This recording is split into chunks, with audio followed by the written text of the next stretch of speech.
Assalamualaikum warahmatullahi wabarakatuh. Waalaikumsalam warahmatullahi wabarakatuh. Selamat siang semuanya. Kami dari kelompok 2 akan mempresentasikan tentang integrasi nasional. Baik, perkenalkan nama saya Agus Firman Hidayat dengan nomor mahasiswa 22217002266. Izin memperkenalkan diri. Perkenalkan nama saya Depa Maulana Mahmudi dengan nomor pokok mahasiswa 222170067. Perkenalkan nama saya Cynthia Tiartiani dengan nomor pokok mahasiswa 222000025. Perkenalkan nama saya Dara Manik dengan SPM 22170069. Saya Warsuda Putri dengan nomor pokok mahasiswa 222170111. Baik, adapun nanti materi yang akan dibahas itu pertama mengenai definisi integrasi, dilanjut macam-macam integrasi, kemudian cara integrasi dan faktor pendorong dan juga faktor penghambat dari integrasi. Baik, untuk memanfaatkan waktu biar tidak lama, langsung saja kita ke pembahasan pertama itu tentang definisi integrasi yang akan disampaikan oleh saudari Bulan. Terima kasih Agus. Di sini saya akan menjelaskan definisi integrasi nasional. Secara etimologis, integrasi berasal dari bahasa Latin yaitu integrate, berarti memberi tempat bagi unsur tertentu demi mewujudkan suatu keseluruhan. Sementara istilah nasional berasal dari bahasa Inggris yaitu nation yang artinya bangsa atau nasional juga bisa didefinisikan sebagai kebangsaan sendiri, kebangsaan dan bersifat bangsa sendiri. Dengan demikian, integrasi nasional bisa diartikan sebagai penyatuan berbagai kelompok sosial dan budaya dalam suatu wilayah agar membentuk identitas nasional. Integrasi nasional sangat diperlukan oleh negara kita, yaitu karena dari integrasi nasional dapat menyelesaikan perbedaan-perbedaan yang ada di Indonesia, sehingga tidak adanya konflik perpecahan yang terjadi dikarenakan perbedaan semata. Contoh dari integrasi nasional: melakukan gotong royong dan toleransi.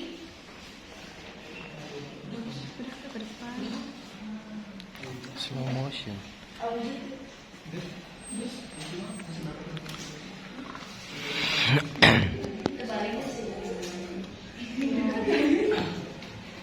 Baik, selanjutnya yaitu mengenai macam-macam integrasi. Setelah tadi kita mengetahui tentang makna dari apa itu integrasi, kita lanjut mengenai macam-macam integrasi. Yang pertama adalah integrasi asimilasi. Nah, integrasi asimilasi ini merupakan percampuran dua buah budaya atau lebih dengan melemburkan atau menghilangkan salah satu ciri khas dari budaya tersebut yang nantinya akan menimbulkan budaya baru. Dan contohnya itu adalah musik dangdut. Nah, seperti apakah di sini ada yang suka musik dangdut? Aku. Yang sejarahnya gimana? Nah, jadi musik dangdut ini adalah musik khas Indonesia gitu. Nah, sebenarnya musik dangdut ini adalah percampuran dari dua jenis budaya musik, yaitu dari musik India dan juga musik Melayu yang dicampurkan dan melahirkan budaya baru yaitu musik dangdut. Nah, budaya ini disebut dengan integrasi asimilasi. Yang selanjutnya adalah integrasi akulturasi. Nah, integrasi akulturasi ini sama percampuran dua budaya atau lebih, akan tetapi tidak meleburkan budaya lainnya. Nah, seperti contohnya adalah pembangunan rumah berarsitektur Cina di Indonesia, tapi yang mengisi juga orang keturunan Cina. Seperti itu. Oke, saya akan menjelaskan tentang integrasi normatif, yaitu integrasi yang didasarkan pada pada norma-norma yang menghubungkan masyarakat.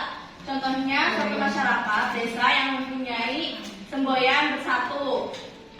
Untuk integrasi biologis, yaitu integrasi yang tidak nampak secara visual dan terbentuk dari ikatan spiritual atau ideologis tanpa adanya paksaan. Kalau contohnya itu persamaan persepsi pandangan antara anggota kelompok.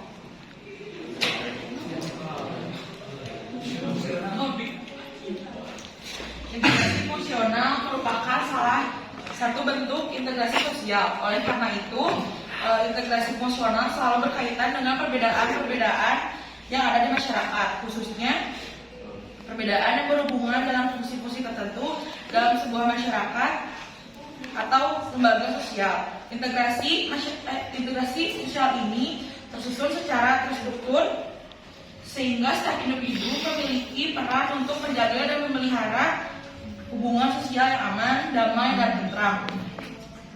Dengan demikian, integrasi fungsional selalu difokuskan terhadap kebutuhan di masyarakat agar berjalan dengan aman, adil, dan stabil. Contoh integrasi fungsional adalah keberagaman suku di Indonesia memiliki fungsi masing-masing yang ditonjolkan.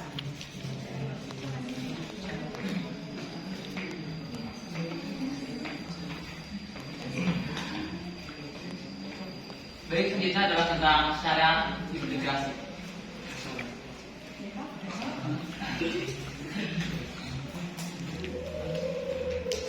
Syarat integrasi individu yaitu adanya kesadaran massa. Syarat utama untuk membangun suatu integrasi adalah adanya kesadaran dari seluruh masyarakat bahwa hubungan antara masyarakat sangat diperlukan untuk memenuhi kehidupan mereka. Yang kedua adalah kesepakatan tentang aturan dan pedoman. Berikutnya adalah terciptanya kesepakatan masyarakat tentang norma dan nilai sosial yang dilestarikan dan dijadikan pedoman. Yang ketiga adanya nilai dan norma yang berlaku. Integrasi nasional juga dapat mencapai melalui adanya norma dan nilai sosial yang menjadikan aturan baku dalam melaksanakan proses integrasi.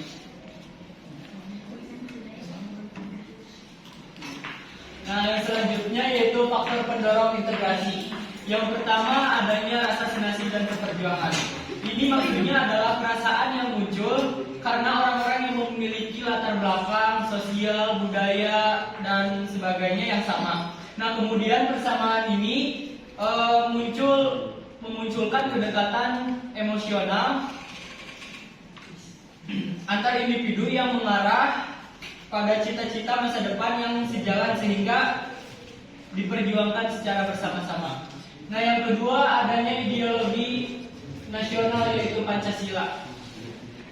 Pancasila merupakan pegangan untuk mencapai suatu tujuan kebangsaan dalam kehidupan berbangsa dan negara.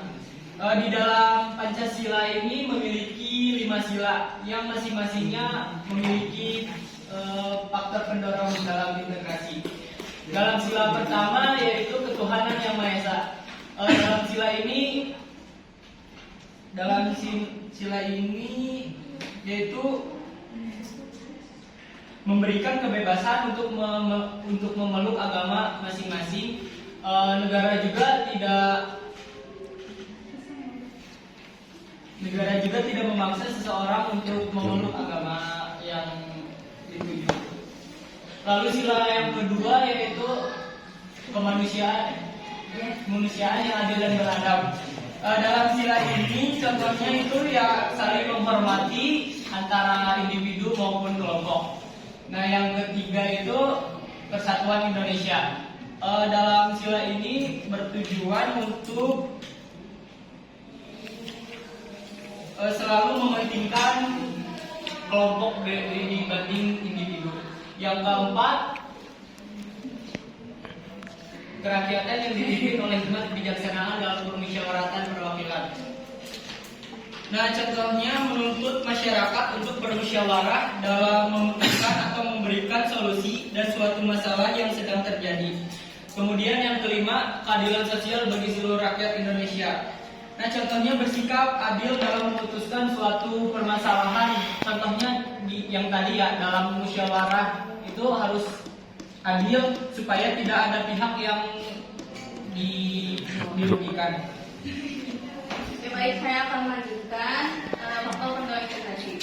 Ketiga, adanya tekad dan keinginan untuk kembali bersatu dalam kemajemukan di Indonesia. Jadi kita tuh memiliki tekad untuk kembali bersatu yang dimana karena kita tuh sering berpecah-pecah gitu ya.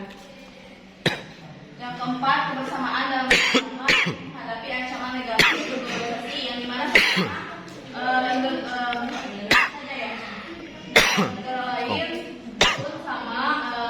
di mana faktor negatif dari negatif globalisasi itu mulai belakangan bermunculan bermunculan di Indonesia ini. Itu jadi teman dalam menghadapi, jadi kita tuh menghadapi di mana hal-hal yang negatif itu tidak tercampuri ke hal yang ke sesuatu yang positif. Baik, selanjutnya yaitu ada tentang faktor penghambat integrasi. Baik, di sini saya akan menjelaskan tentang faktor penghambat. Di sini saya akan menjelaskan dua di antaranya. Yang pertama adalah adanya pemaksaan unsur-unsur kebudayaan dari suku bangsa lain. Seperti kita ketahui bahwa Indonesia memiliki beragam banyaknya suku. Tidak mengikuti kalau misalnya tidak adanya suatu konflik. Seperti yang saya contohkan seperti konflik yang terjadi di Sampit di Kalimantan Selatan.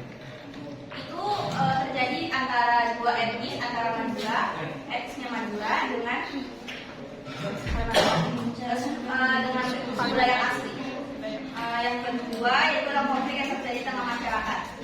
Indonesia merupakan negara yang mempunyai beragam suku bangsa yang membuat adanya suatu konflik. Konflik ini lagi-lagi menjadi adanya konflik perbedaan antara individu, perbedaan kepentingan, dan perbedaan kebudayaan dan perbedaan cara tentang budaya.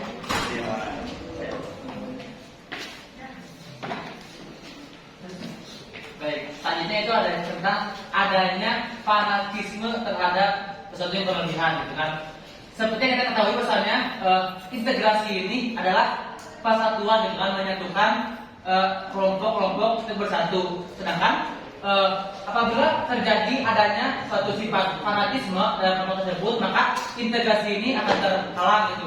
Maka integrasi ini tidak akan terbentuk, gitu. Oleh karena itu, jadi sifat fanatisme ini akan menjadi faktor penghambat untuk terbentuknya sebuah integrasi.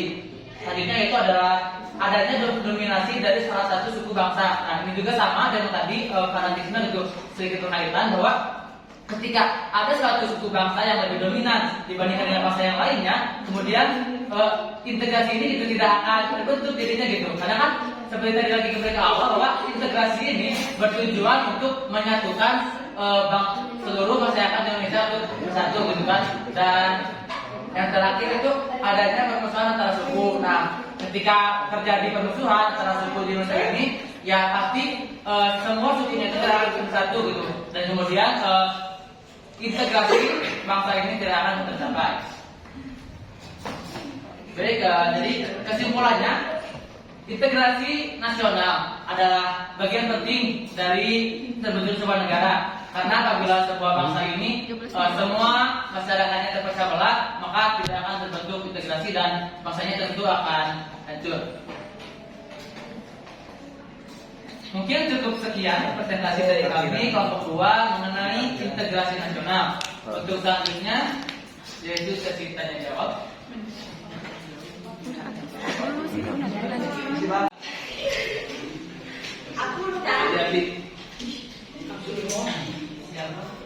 Perkenalkan, nama saya Abdullah Saputra dari kelompok 2. Kelompok kami.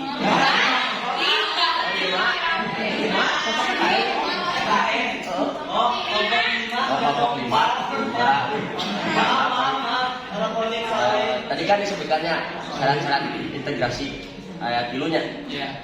Nah, namun salah satu syarat. Ya, baik. Di sini saya akan menjawab pertanyaan dari Abdi kan tentang syarat integrasi, gitu. Bagaimana kalau salah satu dari ketiga syarat ini tidak terpenuhi, gitu kan? Apakah integrasi ini akan terwujudkan atau tercipta? Nah, menurut pandangan saya pribadi, di sini tuh pilih syarat-syarat yang merupakan syarat penting, gitu kan? Terutama yang pertama itu adanya kesadaran massa. Nah, kesadaran massa ini kan merupakan syarat utama. Nah, kalau yang hilangnya satu utama tentang kesadaran massa, tentunya integrasi ini tidak akan tercipta, gitu kan? Karena tanpa adanya kesadaran, masyarakat pasti akan saling hancur, gitu kan? Dan tidak mau bersatu. Akan tetapi apabila yang hilangnya kesepakatan tentang aturan norma ataupun adanya nilai norma yang berlaku, menurut saya sama saja gitu kan. Apabila ke salah satu dari 3 syarat ini tidak terpenuhi, maka integrasi ini tidak akan terwujud gitu kan, karena saat ini sangat penting untuk terbentuknya sebuah integrasi gitu kan, karena apabila saat ini tidak terpenuhi maka integrasi itu tidak akan maksimal terwujudnya gitu.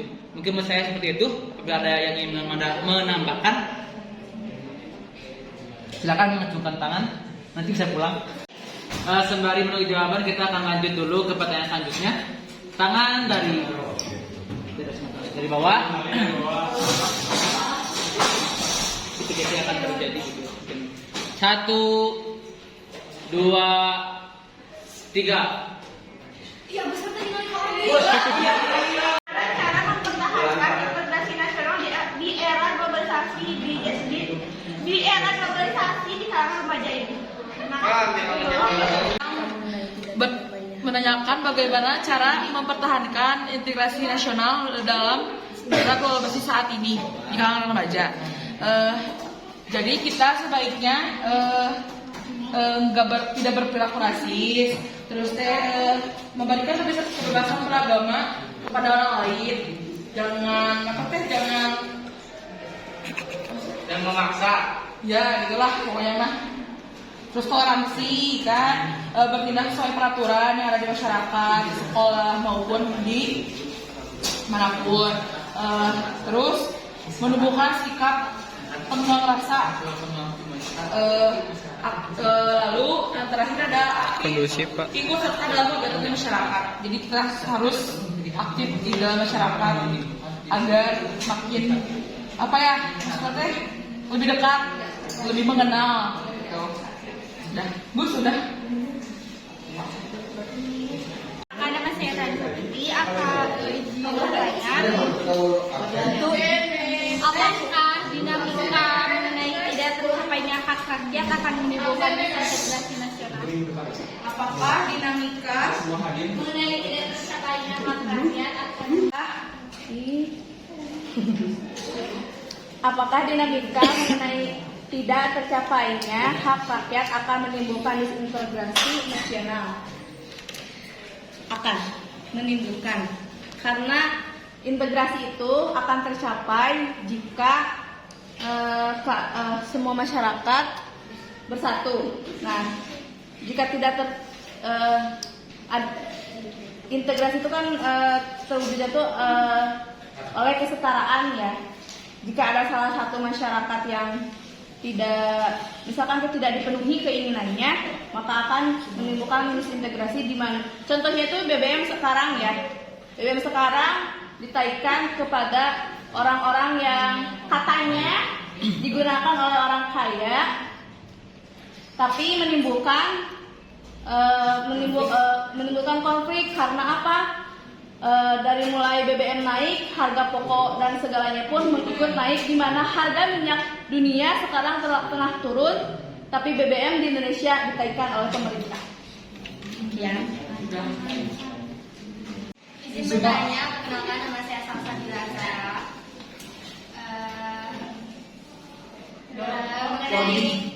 Mengenai apa sih ideologi suatu negara itu, ideologi komunis tentunya ya. Ideologi komunis itu bukan sering juga sih. Itu seperti kayak penghambat untuk faktor penghambat integritas suatu negara. Seperti kayak integrasi suatu negara. Seperti di Czechoslovakia itu. Itu kan adanya komunis sama sosialis, ideologi sosialis ya. Itu ada komunis yang menjadi faktor penghambat integrasi suatu negara. Terus juga kayak di Korea Utara sama Korea Selatan itu terpecahnya karena adanya ideologi suatu negara yang berbeda. Ya, jadi inti dari pertanyaan saya ini, bagaimana kayak suatu negara itu, mengapa suatu negara bisa bertahan bisa bertahan dari adanya suatu negara itu berideologi komunis. Oh, jadi bertahan dalam ideologi komunis yang tidak ada integrasi gitu. Kayak Korea aja gitu. Kayak Korea ideologinya komunis. Terus kenapa masih kayak bertahan gitu? Padahal kan ideologinya komunis. Sekian. Baik, sepemahaman saya gitu kan, bahwa biasanya ideologi komunis ini adalah ideologi yang menguntungkan pihak pemerintah gitu kan biasanya, sedangkan masyarakatnya sendiri seringkali dirugikan. Mengenai kenapa sih kok ada negara yang berideologi komunis tapi masih bertahan gitu kan? Ya berarti pemerintahnya di sana memegang kekuasaan yang sangat kuat gitu kan, sehingga mungkin ketika masyarakatnya ingin mengadakan demo atau melakukan penyampaian dokumentasi tentang hak yang tidak terpenuhi, itu tidak digubris gitu kan oleh pemerintahnya, sehingga ya negara komunis dapat bertahan karena negara komunis biasanya mementingkan pemerintah lebih diutamakan. Nah, jadi karena kan yang menggerakkan satu negara itu adalah pemerintahnya, dan ketika pemerintahnya merasa aman-aman saja, berarti negara tersebut akan terus berjalan gitu. Meskipun ya di bawahnya masyarakatnya itu tidak nyaman gitu, tapi ketika si masyarakat ingin keluar, seperti Selatan kan, jadi itu tidak bisa gitu kan. Nah mungkin di sana jadi penyebab negara itu masih ada ya karena pemerintahannya. Gitu. Bisa diterima? Ada yang menambahkan? Ya silakan. Karena kan kenapa negara itu ideologi komunis? Karena mempunyai paham yang kolektivisme, di mana paham kolektivisme ini memberikan kedudukan yang berlebihan kepada masyarakat, sedangkan pada anggota masyarakatnya kayak tidak dianggap intinya pemerintah ya. Jadi lebih mengutamakan masyarakat daripada masyarakatnya. Ya, terima kasih untuk semuanya. Ya, tepuk tangan terlebih dahulu.